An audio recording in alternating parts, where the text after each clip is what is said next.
સર્વે પત્રકારશ્રીઓનું આજની આ પ્રેસ કોન્ફરન્સમાં ખૂબ ખૂબ સ્વાગત છે. આ પ્રેસ કોન્ફરન્સમાં અમારી સાથે જિલ્લાના અમારા એસપી શ્રી અને મ્યુનિસિપલ કમિશનર શ્રી સાહેબ પણ અત્યારે જોડાયા છે.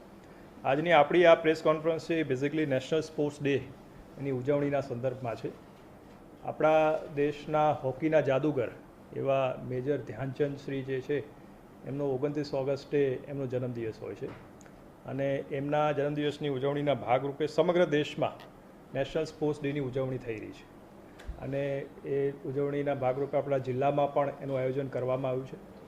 સરકારશ્રીમાંથી જે સૂચના છે એ અનુસાર આ કાર્યક્રમ મુખ્યત્વે 3 દિવસ માટે યોજાવાનો છે, 29, 30 અને 31. 29 તારીખે જે કાર્યક્રમ છે એમાં જિલ્લા લેવલનો આપણો એક કાર્યક્રમ થશે અને એ કાર્યક્રમ આપણો અહીંયા BAPS સ્વામિનારાયણ વિદ્યા મંદિર અક્ષરવાડી છે ત્યાં આપણે કરવાના છીએ.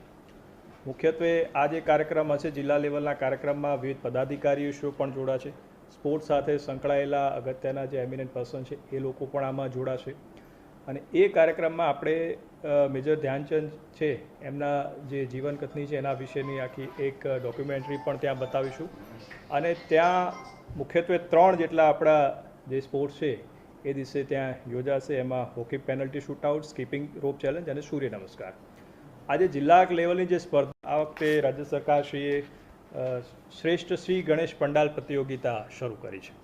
તમે જાણો છો દર વર્ષે હવે આખા દેશમાં અલગ અલગ જગ્યાઓ આપણે ગણેશ પંડાલો નખાતા હોય છે, લોકો પૂજાપાઠ કરતા હોય છે અને એક પર્ટિક્યુલર દિવસે પછી એ લોકો એને જગ્યાએ નદી છે કે અન્ય જગ્યાએ જઈ અને એનું વિસર્જન કરતા હોય છે. તો આમાં રાજ્ય સરકારશ્રીએ એવી આ વખતે વિચાર્યું છે કે શા માટે આપણે એવું ન કરીએ કે તમામ જે ગણેશ પંડાલો હોય એની વચ્ચે એક પ્રતિયોગિતા કરીએ અને એમાંથી જે શ્રેષ્ઠ ગણેશ પંડાલ બનાવ્યા હોય તો એ લોકોને પણ પ્રોત્સાહક રકમ આપીએ અને એમને પ્રોત્સાહિત કરીએ. તો એના માટે રાજ્ય સરકારે એવું નક્કી કર્યું છે કે 4 મોટા મહાનગરપાલિકાઓ અને એના સિવાયના જે 29 જિલ્લાઓ છે એની અંદર આ સ્પર્ધા થાય. તેમાં જિલ્લા લેવલની એક કમિટી છે જેમાં કલેક્ટરશ્રી અધ્યક્ષ છે અને કોર્પોરેશન સ્તરની એક કમિટી છે એમાં અમારા કોર્પોરેશનના કમિશનર સાહેબ પણ એમાં અધ્યક્ષ છે.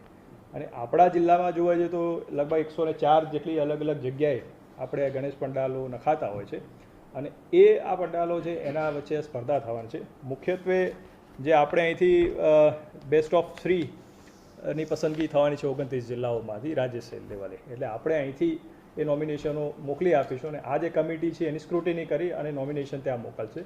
રાજ્ય સ્તરે જે પણ આ લોકો આવશે જેને પ્રથમ 5 લાખ રૂપિયા ઇનામ, દ્વિતીય છે એને 3 લાખ રૂપિયા અને તૃતીય આવશે એને 1.5 લાખ ઇનામ અને એના પછીના 5 એવા પંડાલ હશે કે જેને પ્રોત્સાહક રકમ રૂપે 1-1